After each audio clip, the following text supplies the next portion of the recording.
The Untold Truth of Drugs and Entrepreneurship.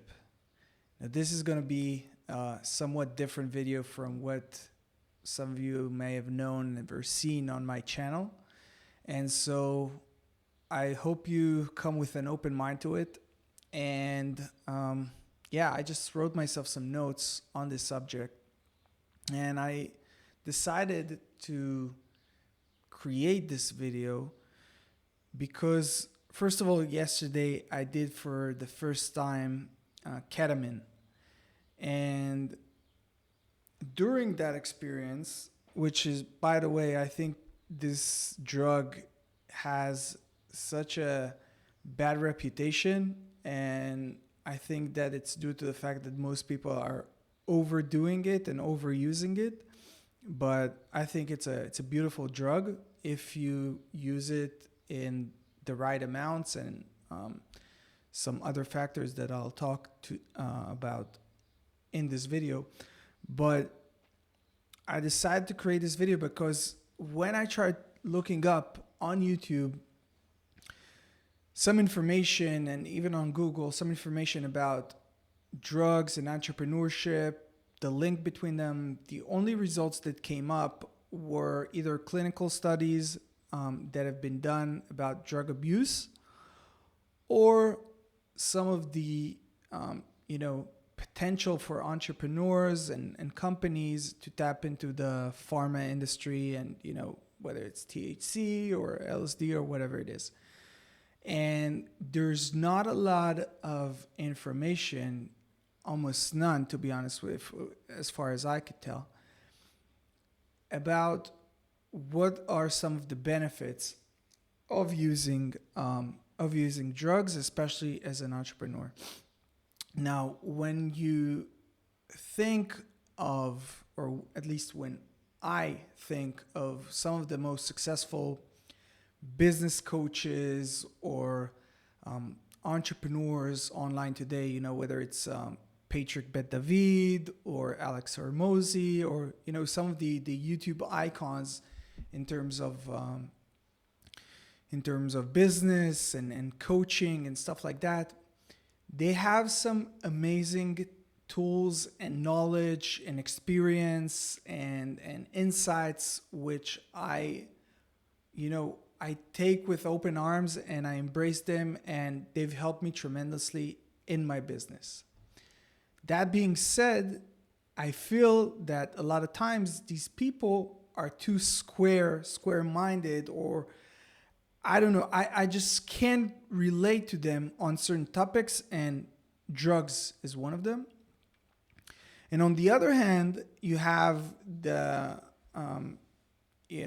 Jordan Belfort, the Wolf of Wall Street, or you have Russell Brand from England, who's also an amazing person, and you have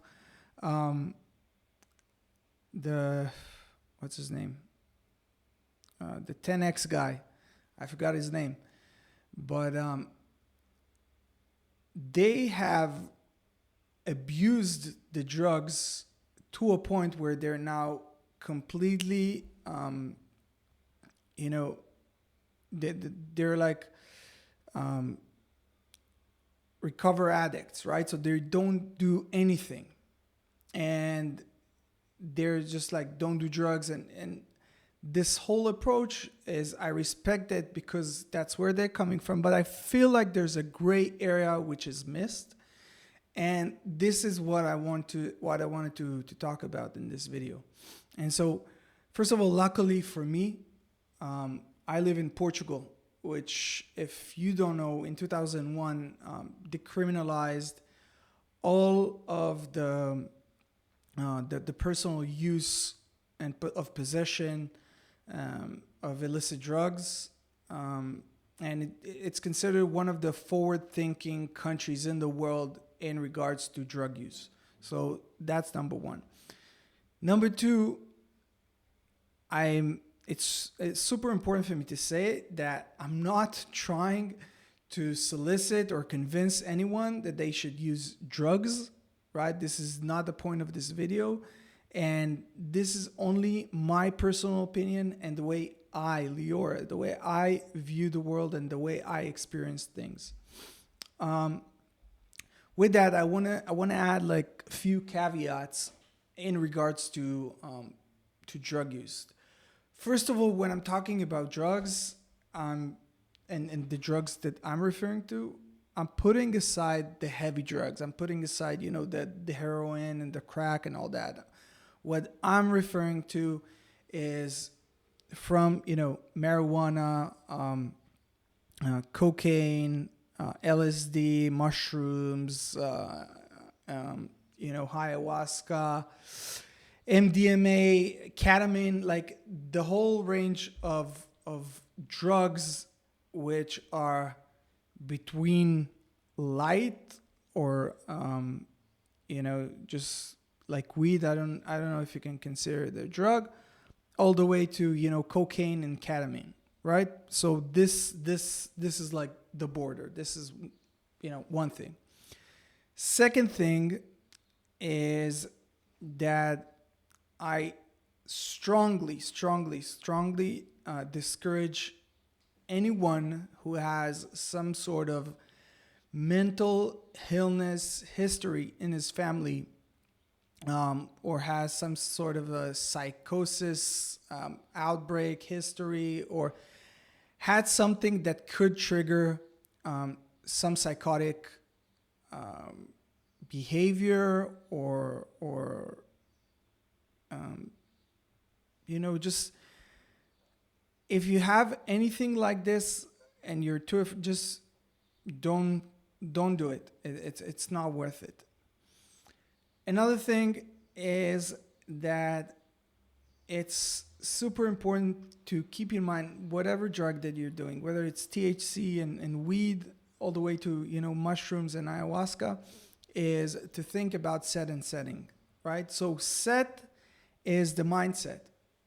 If you are in a bad mindset, meaning, and especially now that I'm talking to entrepreneurs, I hope that this video finds you, is if you're in a bad state where you're like, not good with my business, like you're in a down spiral, this is not the right mindset to go and do drugs. This is absolutely not the right way.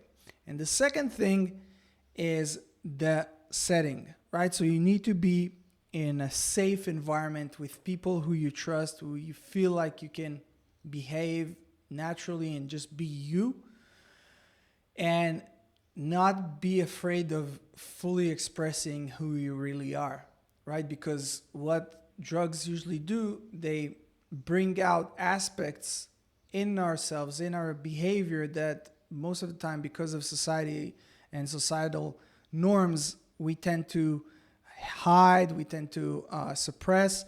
And when you think of LSD, when you think of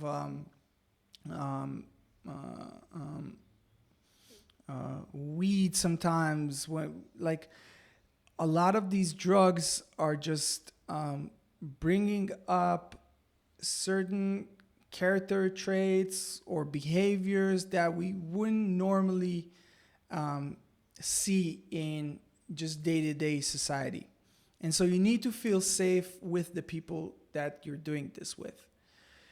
Another thing is that you must have self-discipline, which means that you're not going to do this every day. And by past experience, for instance, if you're playing video games, or if you're I don't know, you go to the casino every once in a, like that, you're not an addictive, you don't have an addictive personality. Okay, so if you do, I would highly again discourage you from doing, because again, it could take you to that darker side of things. And so for me, I know about myself that I don't mind like doing ketamine, or doing like I did like a couple weeks ago with a friend in Sagres area. We did mushrooms, amazing weekend, amazing experience.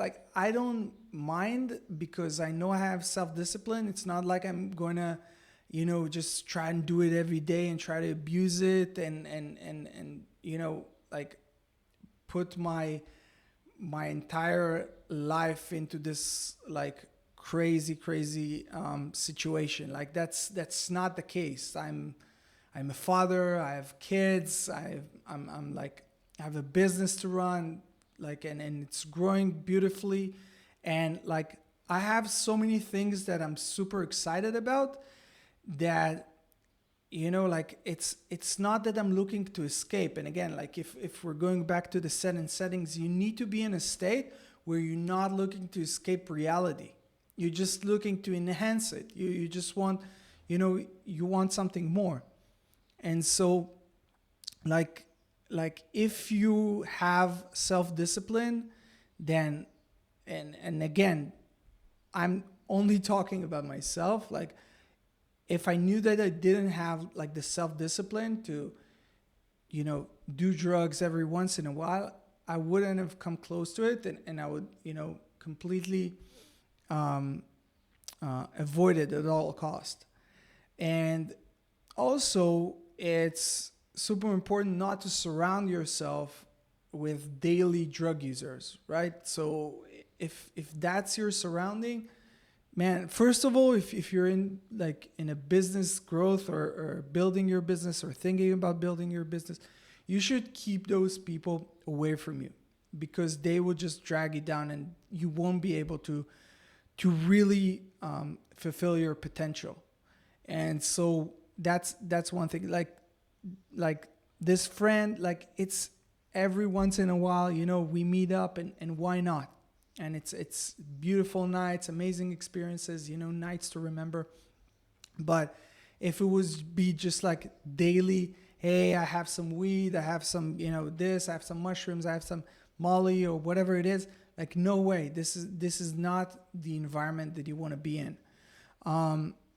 And so, yeah, I think that those are like the caveats and the things that I would note before even, thinking in terms of, using drugs or doing anything like that. Now, what are the benefits according to me, according to Lior? What are the benefits? And so there's two key benefits that I could think of that I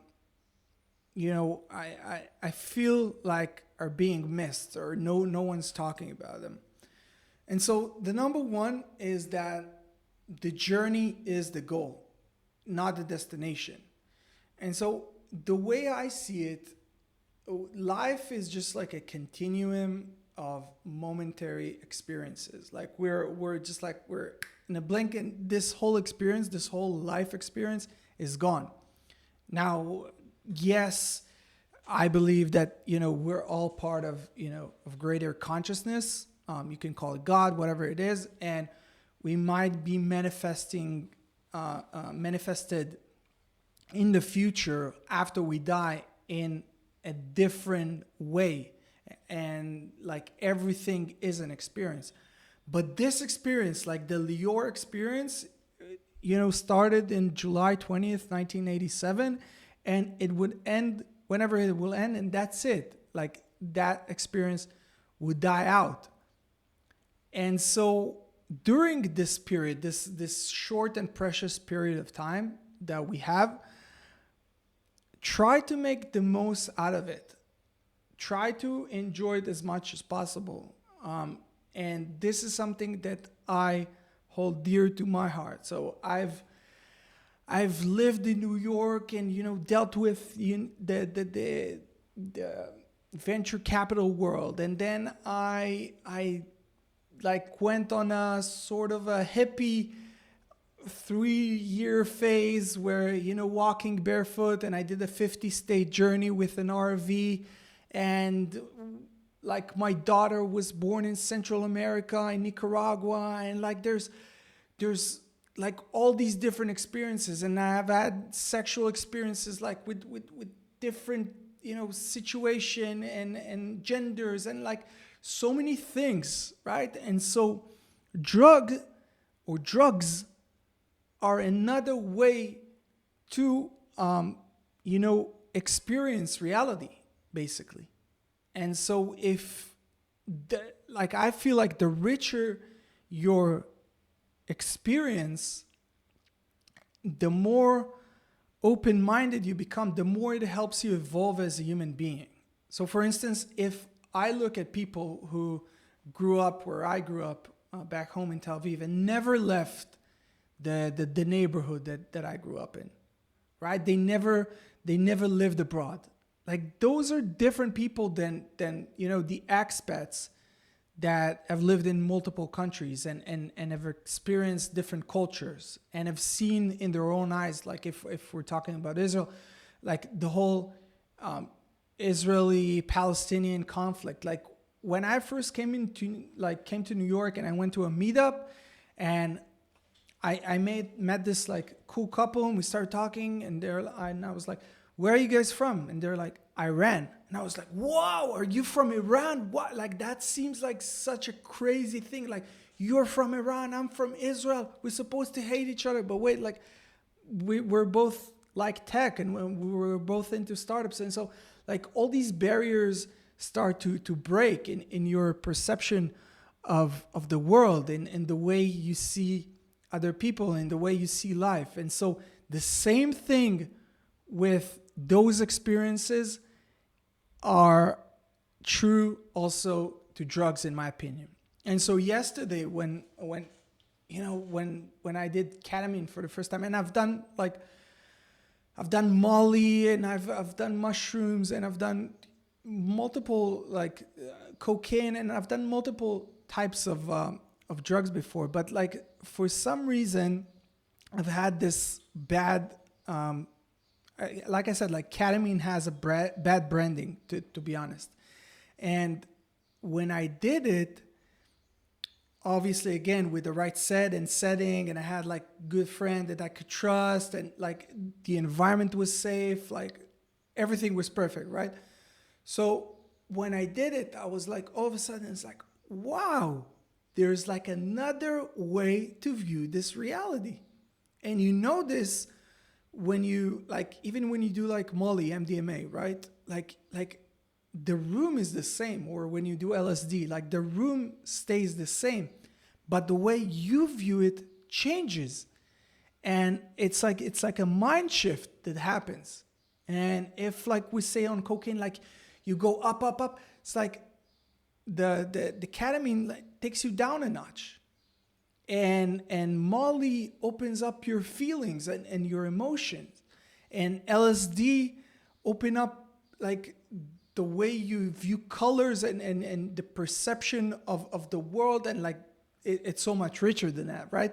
But like, those are different experiences, and I think that we as a culture, as a Western society, we underestimate the importance of it, and especially as entrepreneurs, we underestimate the importance of these type of experiences. By the way, this is why so many people are going to Burning Man, right? Like, I'm not a fan, because like it got to a point now that it's just people go for it to take like Instagram shots or whatever. But people go there and having transformative experiences, and it changes them. And a lot of tech startup entrepreneurs and founders and the Sergey Brin and Larry Page from Google, I think when they interviewed Eric Schmidt, he told them that he was in Burning Man, or like that was one of the reason why they chose on taking him on board. And like those kind of things, it broadens our horizon, and I think it evolves us as a human being. And so that's number one. And the second reason is that as entrepreneurs, like, we are, or we should be at least, out of the box thinkers. And And drugs, like, they help us get new perspective on things. Like, and it's both from a neurological standpoint, right? Because, you know, like when LSD, what it does is it creates a new neural linkage in your brain between different areas, and there are like amazing illustration of it online that you can probably find. And it creates new linkages between parts that have never been linked before. And so, like, think of it like a highway. So it used to go from point A to point B, and like it just like, it sort of, you know, got used to just doing this part. And all of a sudden, once you do LSD, it goes from point A to point C to point B, and like, this is where like magic happens, right? So there's like the neurological standpoint of the way that you can view the world in a new way, and it creates an opportunity, or it opens up an opportunity that you might have missed or never seen before. But also from an emotional standpoint, where you all of a sudden, you appreciate life more. You love fellow human beings more. You love the planet more. You have more compassion towards people who are different than you. And it might seem like hippie talk, but I feel like it's really, really, really, it helps us and motivates us to create the change that we want to see in the world, and know that it's worth it, right? And so even if we're only here for a blip of a second, it helps you understand that, wow, like I can leave my mark in this world, and I can really improve one simple little thing with my action, and I know it'll be worth it. Yeah, that's pretty much it. I hope you guys found it useful. If you did, please leave a like, comment. Let me know what you guys think. Like, do you relate to any of this? Does it sound like, you know, just crazy talk? Whatever it is, just leave a comment down below. Let me know what you guys think of it. And yeah, if you enjoyed this video, make sure you subscribe to the channel. And I hope to see you in the next one. My name is Lior Vaknin. That's it for now. Peace.